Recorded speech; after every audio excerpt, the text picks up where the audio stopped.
So you've just finished hunting a box of $50, and all you've got is a whole bunch of Clad. Worthless, right? Not necessarily. Ready to expand your mind? Stay tuned to find out how you can find some real value.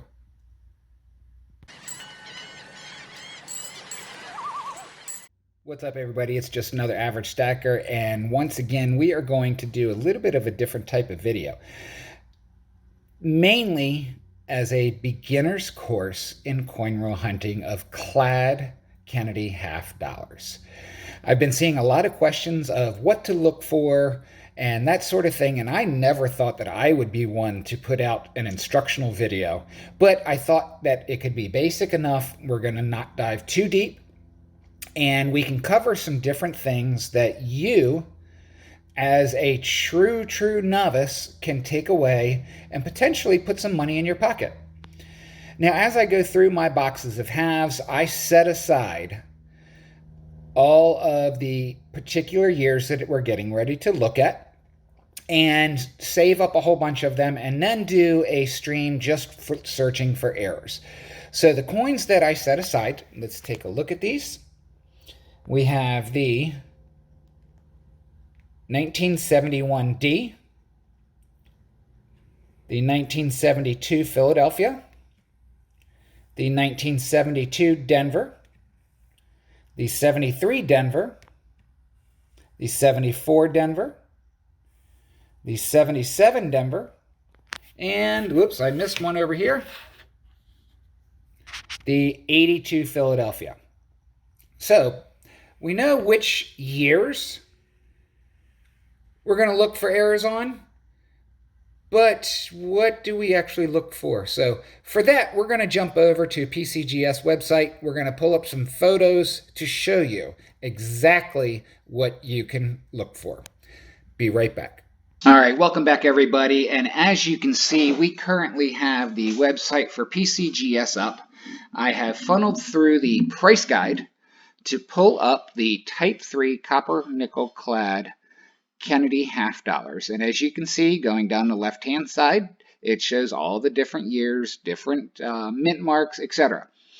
If you will notice underneath the PCGS number column, some of these have a plus next to them. That is to indicate that there is some sort of a variety or error that is associated with that particular year and mint mark.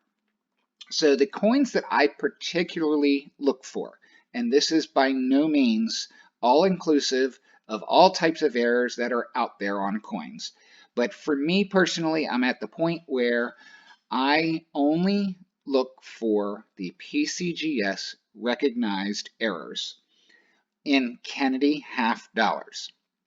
There are some that are in the silvers. We're not going to cover those right now. That'll be a completely separate video. But what we're going to do, we're going to go through, and if you click on the plus, you will see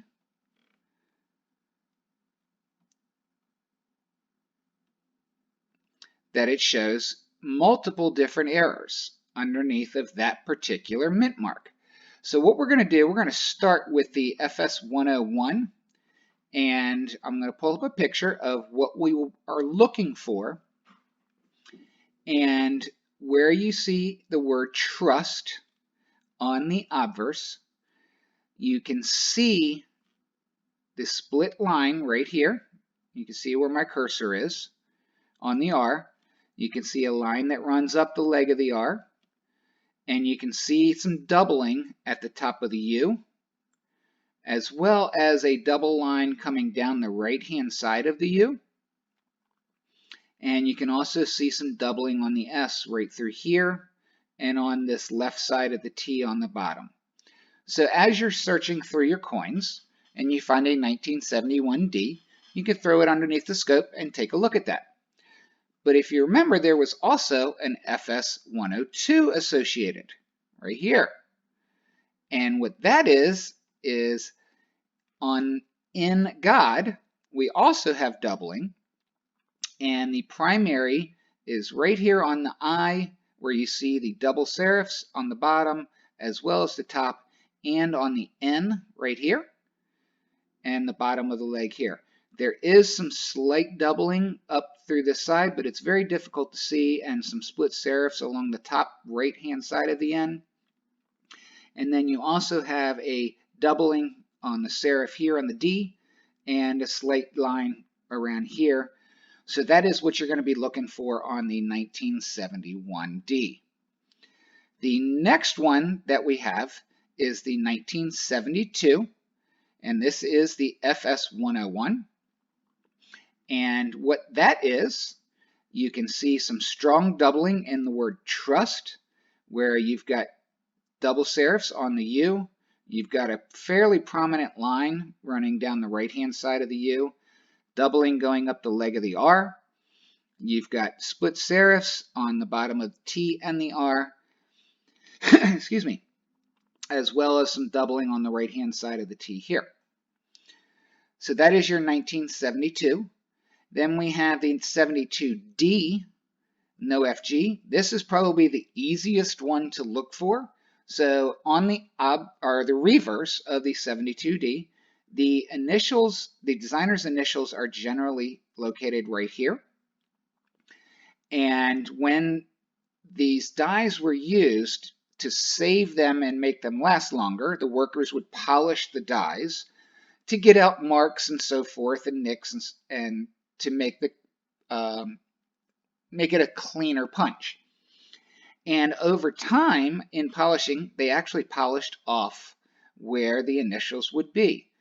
And another thing that you can look at is along the bottoms of the arrows, you can't really see much definition there, and along the tail feathers along here. Next we have the 1973D DDO. I believe this is the FS101. Yes, the FS101, which is right here.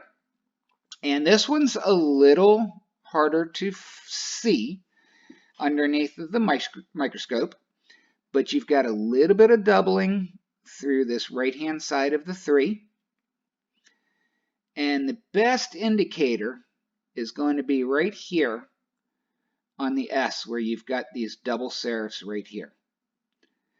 And you've got this real fat T on the base of the T, and the right-hand side of the S looks very wide. So that's going to be your biggest indicators for that. Next up, we have the 74D DDO. This is probably the most common double die that is found while hunting. Biggest thing is the double serifs here on the 4, and a ridge running up the R, double serifs on the bottom of the R, double serifs on the U, double serifs on the S right here, and on the T. So this is pretty obvious, and you don't need huge magnification to find this, and this one's fairly common to find. I have found 2 of these in my hunts. I have not been looking for errors for very long, but I have found 2. Next up, we have the 77D FS101, and this is again one that's not real easy to see, but the leg of the R and the split serifs on the U, as well as that line running down the right-hand side of the U. And then finally, we have the 82 Philadelphia, no FG. Again, an easy one to spot, where there's no initials. And when I say no initials, I mean there is absolutely no hint whatsoever of the initials. Now, why do we want to look for these? Are they really worth spending the time looking for? I used to think no. Well, let's go back to the price guide. And let's take a look at the 1971D FS101. And as you can see, in an MS60, that's a $42 coin. Now, these are PCGS values. That does not necessarily mean that these are what you're going to get. But I would venture to say that they're fairly accurate. And you get all the way up to a 67 worth $475. The FS102, a little less valuable, but valuable nonetheless. MS60, $38, up to $850 for an MS67. So then we can go and take a look at the 1972 DDO FS101. And you can see in an VF40, you're looking at $50. MS65, you're looking at $850. The 72D, no FG. This is my favorite. And the reason why I say this, I'm going to pull this up in particular. Let's get moved down a little bit. And where are my values for this? Come on, scroll down. We're going to scroll over, all the way over to the very high side of what's been found out there. Now, as you can see, PCGS has only graded one 64 plus and only two 64s. Well, one of those 64s is one that I personally found. Submitted it. I was hoping for a 58 to 60, and it came back a 64. And I was shocked. You can go back. I will put a link in this video up above to when we found it, as well as the unboxing.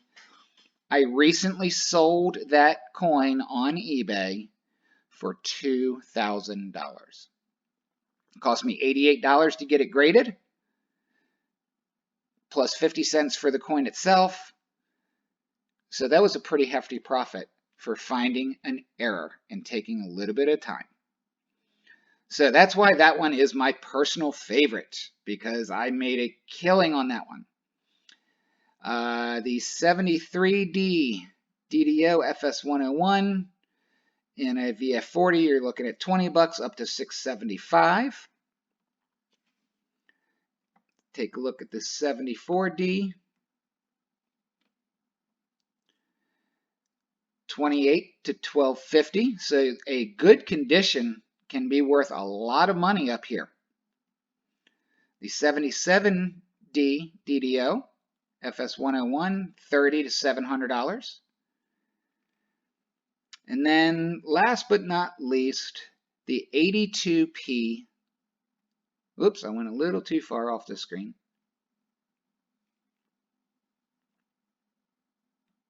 Get up there.